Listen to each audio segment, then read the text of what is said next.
Dans cette vidéo, je vais partager 6 leçons tirées du livre intitulé « L'homme le plus riche de Babylone ». C'est l'un des livres financiers les plus célèbres et les plus anciens.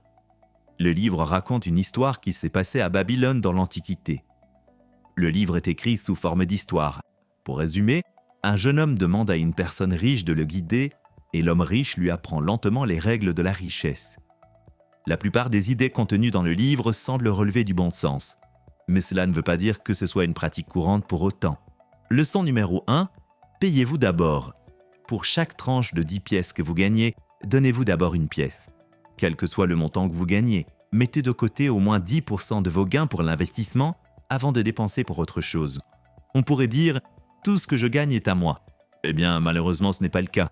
Le gouvernement prend d'abord sa part, puis vous payez le loyer, l'assurance, etc. Dans le livre, il y a une analogie entre les dépenses et l'esclavagisme. C'est une façon très puissante de voir chaque dépense comme vous étant l'esclave de quelqu'un d'autre. Si je gagne 3 000 $ par mois et que je paie 1 000 $ de loyer, cela signifie que je suis esclave pendant 10 jours pour mon propriétaire, 2 jours pour ma compagnie d'assurance, 1 jour pour mon fournisseur d'accès Internet, etc. Et c'est ainsi que la plupart d'entre nous finissent par payer tous les autres, mais pas nous-mêmes. Certaines personnes qui regardent la vidéo diront que 10% c'est trop pour l'investissement. Si vous faites partie de ces personnes, imaginez alors le scénario suivant. Imaginons que vous alliez travailler demain et que votre patron vous dise que l'entreprise est dans une très mauvaise situation et qu'il doit vous licencier ou que vous acceptiez de travailler avec 10% de salaire en moins. Je suis sûr que vous serez très en colère, que vous vous plaindrez pendant un certain temps, mais vous ne quitterez pas votre emploi. Au bout d'un certain temps, vous vous adapterez à la nouvelle situation et vous ne ressentirez même pas la différence de qualité de vie. Je pense personnellement que vous ne devez pas commencer avec 10%. Vous pouvez même commencer avec 3 ou 5%. L'important est de commencer avec un certain montant pour que vous commenciez à entraîner vos muscles d'épargne. Une autre analogie puissante est de voir chaque dollar ou peso que vous économisez et investissez comme un nouveau soldat que vous ajoutez à votre armée et qui va se battre jour et nuit sans relâche pour capturer un autre soldat pour travailler pour vous. Et ce soldat, nouvellement capturé, va également se battre pour capturer un autre soldat. Ce processus se poursuivra. Mais si vous commencez à dépenser, vous commencerez alors à tuer vos propres soldats. Je voudrais maintenant vous donner mon avis sur cette leçon, car c'est l'idée centrale de ce livre. De nombreuses personnes qui lisent le livre commencent à économiser 10% et à investir à long terme, et comptent sur cette stratégie pour s'enrichir. J'ai fait la même chose moi-même, mais j'ai ensuite arrêté et voici la raison. Lorsque vous investissez dans l'intérêt composé à long terme, il faut beaucoup de temps pour voir le résultat et la plupart des résultats arrivent dans la dernière étape de votre vie, lorsque vous êtes déjà vieux. Par exemple, si vous investissez 100 000 $ avec 10% pendant 40 ans, vos gains finaux seront de 4,2 millions, ce qui semble formidable. Mais ce que la plupart des gens ne réalisent pas, c'est qu'après 30 ans, vos gains ne sont que de 1,7 million. Après 20 ans, ils sont de 672 000. Si tout va bien, oui, vous pouvez gagner beaucoup d'argent en vous appuyant sur les intérêts composés et en investissant à long terme. Mais voici la grande question. Voulez-vous vraiment être riche à 65 ans? Voulez-vous conduire la voiture de vos rêves à 65 ans? Je ne vous connais pas, mais je ne veux pas. Je veux profiter de la vie quand je suis jeune, quand il y a de l'énergie en moi. Je ne dis pas qu'économiser 10% et investir à long terme ne fonctionne pas. Non, ça marche et pour beaucoup de gens, c'est un excellent moyen. Mais si vous êtes jeune et que vous voulez vous enrichir pendant que vous êtes jeune, alors économiser 10% et investir à long terme n'est peut-être pas une bonne façon de faire. C'est la raison pour laquelle j'ai arrêté d'investir à long terme et j'ai commencé à placer mes 10% d'économie dans des opportunités commerciales. Leçon numéro 2. Ne prenez conseil qu'auprès de personnes compétentes dans ce domaine. Le livre illustre ce point par une histoire où le personnage principal investit son argent auprès de marchands de bijoux étrangers qui promettent de rapporter des bijoux rares à bas prix. Il a été escroqué et a reçu de faux bijoux. Si vous me le demandez, je dirais qu'il ne suffit pas de se fier aux experts. Vous devez comprendre le secteur et faire vos propres recherches avant de rencontrer un expert. Mon expérience m'a appris 3 grandes leçons sur les experts, surtout dans le domaine financier. Premièrement, les experts sont les personnes qui sont engagées par l'entreprise et qui sont payées par celle-ci. Donc, quel intérêt vont-ils défendre? Le mien ou celui de la société qui paie leur salaire? Je suis donc généralement sceptique quant à ce qu'ils m'offrent, parce que ce qu'ils offrent est généralement dans l'intérêt de la société et non dans le mien. Deuxièmement, Chaque fois que certains experts me disent que c'est le meilleur produit dans lequel investir, je lui demande toujours s'il y investit personnellement, si c'est une si grande opportunité. La plupart du temps, ce que je constate, c'est qu'il essaie de vendre quelque chose qu'il ne mange pas lui-même. Les meilleures opportunités d'investissement ne nécessitent pas de publicité sur une brochure. En fait, les meilleures opportunités d'investissement ne sortent même pas de la salle des bureaux. Elles sont consommées en interne. Lorsqu'une société immobilière ou son employé trouve le meilleur bien immobilier, il n'y va pas pour l'annoncer sur le site web. S'il le peut, il l'achète lui-même ou veille à ce qu'il soit acheté en interne par son entreprise ou ses collègues autour de lui. Ma troisième leçon avec les experts concerne les frais. Les frais sont les tueurs de vos gains, surtout à long terme. Cependant, la plupart du temps, les frais sont présentés comme un point mineur. Mais laissez-moi vous donner un exemple et vous verrez que les frais de 1% font une énorme différence sur le long terme. Imaginons que votre grand-mère vous donne à vous et à votre frère 100 000 $ chacun en cadeau. Vous pensez tous les deux que vous êtes jeunes et que vous n'avez pas besoin de cet argent maintenant, alors vous décidez de l'investir à long terme. Votre frère fait des recherches et trouve une entreprise qui demande 1% de frais et paie 11% d'intérêt.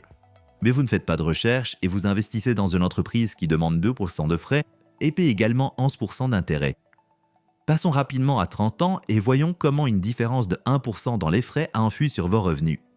Après 30 ans, les revenus totaux de votre frère seront d'environ 1 744 000 $, mais vos revenus seront de 1 326 000 $.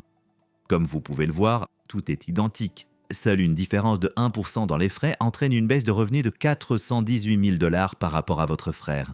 En d'autres termes, vous perdez 23,9% de vos revenus à cause d'une différence de 1% dans les frais. Leçon numéro 3. Les gens qui agissent ont plus de chance parce qu'ils créent leur propre chance.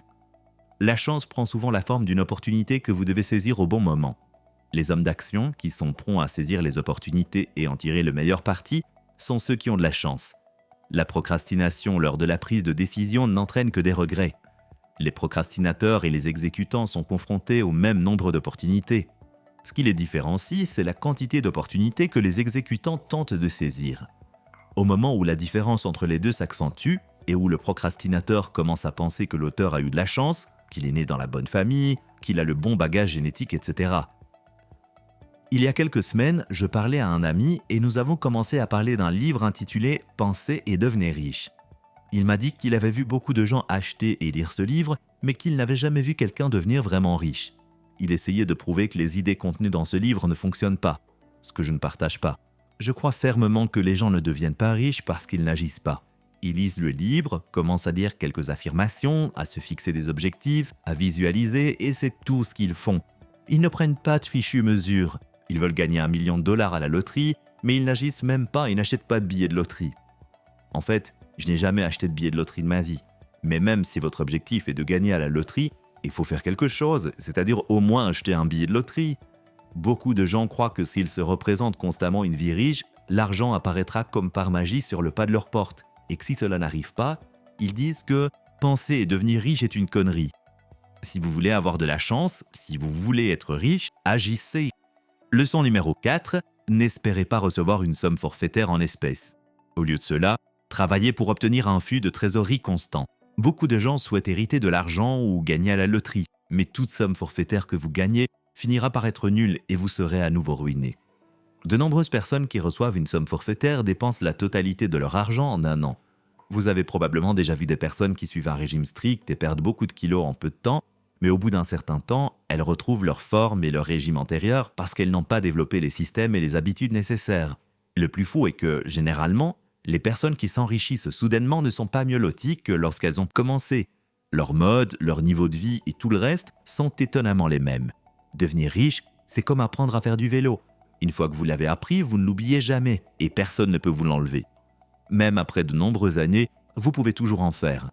Il y a quelques jours, j'écoutais un PDG qui disait « Vous pouvez nous enlever tout ce que nous avons maintenant et nous laisser sans rien au milieu de nulle part, et nous serons au même endroit après une courte période de temps. » J'ai vraiment aimé son attitude et je pense qu'elle explique bien le message principal de cette leçon. Leçon numéro 5, investissez dans votre capacité à gagner plus.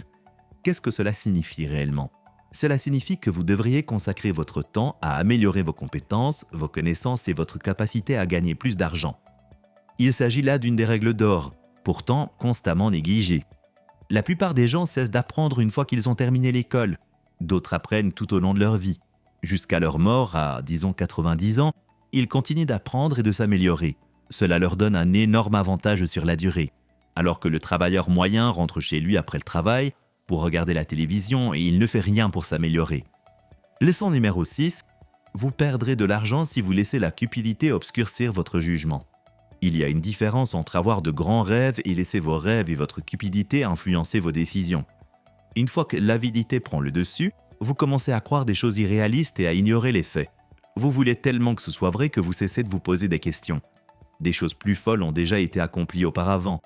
Mais cela ne signifie pas que vous adhérez à la promesse de quelqu'un qui vous offre un rendement magique. C'est une arnaque. Si vous étudiez les investisseurs à succès comme Warren Buffett, vous verrez qu'ils sont très conservateurs dans leurs investissements. Ils préfèrent construire lentement plutôt que de se précipiter sur une opportunité risquée. C'était la première leçon. Si je devais résumer ce livre en 2 phrases, ce serait ceci.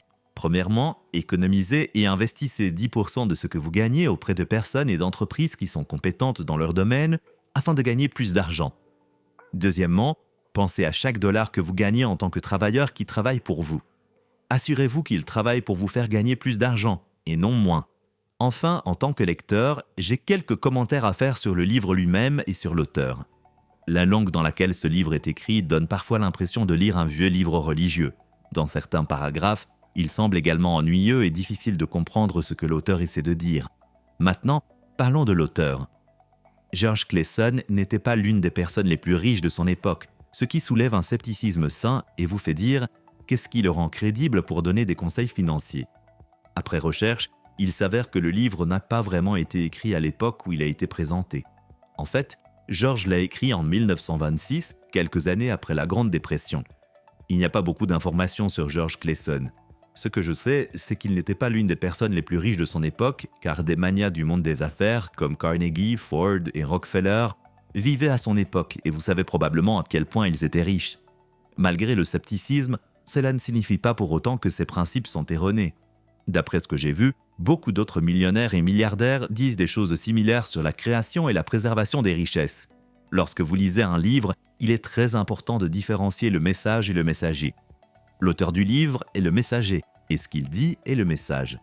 Il y a plusieurs auteurs que je n'aime pas personnellement, mais ils ont des messages précieux, et j'essaie de ne pas mélanger le message et le messager. Parfois, les gens font des commentaires négatifs à l'égard de la chaîne ou de l'auteur, mais ils ne comprennent pas que je ne suis que le messager. Il est important de juger le message et le messager séparément. Merci beaucoup d'avoir regardé cette vidéo. Si vous l'avez aimée, veuillez cliquer sur le bouton j'aime et vous abonner afin de ne pas manquer les prochaines vidéos. À bientôt!